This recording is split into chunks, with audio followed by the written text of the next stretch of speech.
പരിപാടി. അപ്പോൾ ഡ്യൂൺ 3 എന്ന മൂവിയുടെ ടീസർ ഈ അടുത്ത് ഇറങ്ങിയിട്ടുണ്ടായിരുന്നു. അത് റിലീസ് ചെയ്ത ഡേറ്റ് ഏതെന്ന് വെച്ചാൽ നമ്മുടെ ഓസ്കാർ അവാർഡ്സിന്റെ ആ സമയത്ത് ടിമോത്തി ഷാലമേന് ബെസ്റ്റ് ആക്ടറിനുള്ള അവാർഡ് നഷ്ടപ്പെട്ട അതേ ദിവസം തന്നെയാണ് ഈ ഒരു ടീസർ റിലീസ് ചെയ്തിരിക്കുന്നത്. ഈ ഒരു ടീസറിനെ പറ്റിയിട്ട് എടുത്തു പറയുകയാണെങ്കിൽ ഇതിലത്തെ ഏറ്റവും വലിയ ബിഗ് സ്കെയിൽ ആയിട്ടുള്ള ഫൈറ്റ് സീക്വൻസും കാര്യങ്ങളും, അതുപോലെ തന്നെ മുമ്പത്തെ 2 പടങ്ങളിൽ നിന്ന് തിരിച്ചു വരുന്ന കുറേ കഥാപാത്രങ്ങളും, അതുപോലെ തന്നെ പുതിയ ക്യാരക്ടേഴ്സിൻ്റെയും കുറേ ക്ലിപ്സൊക്കെ ഈ ഒരു ടീസർ ട്രെയിലറിൽ കാണിക്കുന്നുണ്ട്.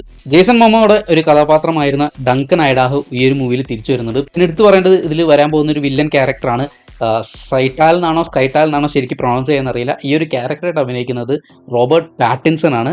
ആൻഡ് ഇതൊരു ഷേപ്പ് ഷിഫ്റ്റിംഗ് ഒക്കെ ചെയ്യാൻ പറ്റുന്ന ഒരു ക്യാരക്ടറാണ്. അപ്പോൾ ഇതിൻ്റെ ഒരു കഥ നടക്കുന്നത് നമ്മുടെ ഡ്യൂൺ പാർട്ട് 2 17 വർഷങ്ങൾക്ക് ശേഷമാണ് ഇതിൻ്റെ ഒരു സ്റ്റോറി ലൈൻ നടക്കുന്നത്. ഇതിൽ തിരിച്ചു വരുന്ന കഥാപാത്രങ്ങൾ പറ്റിയിട്ട് പറയുകയാണെങ്കിൽ ജോഷ് ബ്രോളിൻ ഗേണി മാലക്കായിട്ട് തിരിച്ചു വരുന്നു. റെബക്ക ഫെർഗൂസൺ ലേഡി ജെസിക്കയായിട്ട് തിരിച്ചു വരുന്നു. സെൻഡായ ചാനിയായിട്ടും, അതുപോലെ തന്നെ നമ്മുടെ ഫ്ലോറൻസ് പ്യൂ പുള്ളിക്കാരി പ്രിൻസസ് ഇർലനായിട്ടും ഇതിൽ തിരിച്ചു വരുന്നു. ഹേവിയ ബാഡം ഇതിൽ സ്റ്റിൽഗാർ ആയിട്ടുമുണ്ട്. അതുപോലെ തന്നെ ആനിയ ടൈലർ ജോയ് ഏലിയ അട്രീഡീസ് എന്ന് പറയുന്ന ക്യാരക്ടറായിട്ടും വരുന്നു. ഈ ഒരു ക്യാരക്ടറിന് പാർട്ട് 2 ഒരു ചെറിയൊരു ക്യാമിയോ ഉണ്ടായിരുന്നു. അപ്പോൾ ഏറ്റവും വലിയ എടുത്ത് പറയാനുള്ളത് ഓഫ് നമ്മുടെ ടിമോത്തി ഷാലമേന്റെ മെയിൻ ക്യാരക്ടറായിട്ടുള്ള പോൾ അട്രീഡീസിന്റെ കണ്ടിന്യൂവേഷൻ ആണ് ഈ ഒരു പടത്തിൽ നമ്മൾ കാണാൻ പോകുന്നത്. പുള്ളിക്കാരന്റെ ആ ഒരു പവർ, ആ ഒരു ഗലാക്റ്റിക് എംപയർ കംപ്ലീറ്റ്ലി കൺട്രോൾ ചെയ്യുന്നതും റൂൾ ചെയ്യുന്നതാണ്. അതുപോലെ തന്നെ നിരവധി ബാറ്റിൽസ് ഉണ്ടാവുകയും അതൊക്കെ ആയിരിക്കും ഈ ഒരു മൂവിയിൽ കാണിക്കുന്നുണ്ടാവുക. അതുപോലെ തന്നെ പോളിന്റെയും ചാനിയുടെയും മക്കൾ ഈ ഒരു മൂവിയിൽ ഉണ്ടാവാൻ ചാൻസസ് ഉണ്ട്. അതുപോലെ തന്നെ നിരവധി ടീംസ് ഫൈറ്റ് ചെയ്യുന്നത്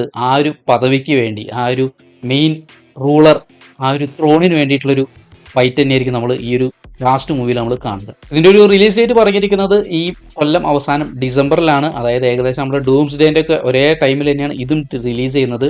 ആൾക്കാരൊക്കെ പറയുന്നത് അതിന് ഡ്യൂൺസ് ഡേ എന്നാണ്. സോ ഒരുമിച്ച് ഇറങ്ങാൻ പോകുന്ന പടങ്ങളിൽ ഏറ്റവും വലിയ വേറൊരു പ്രൊജക്റ്റും കൂടി ആയിരിക്കും ഡ്യൂൺ പാർട്ട് 3. സോ നിങ്ങൾക്ക് ഈ വീഡിയോ ഇൻഫോർമേറ്റീവ് ആണെങ്കിൽ ചാനൽ സബ്സ്ക്രൈബ് ചെയ്യുക. ഇനിയും കുറേ വീഡിയോസ് ആയിട്ട് വീണ്ടും വരുന്നതായിരിക്കും. So stay tune for more stuff. Thank you for watching.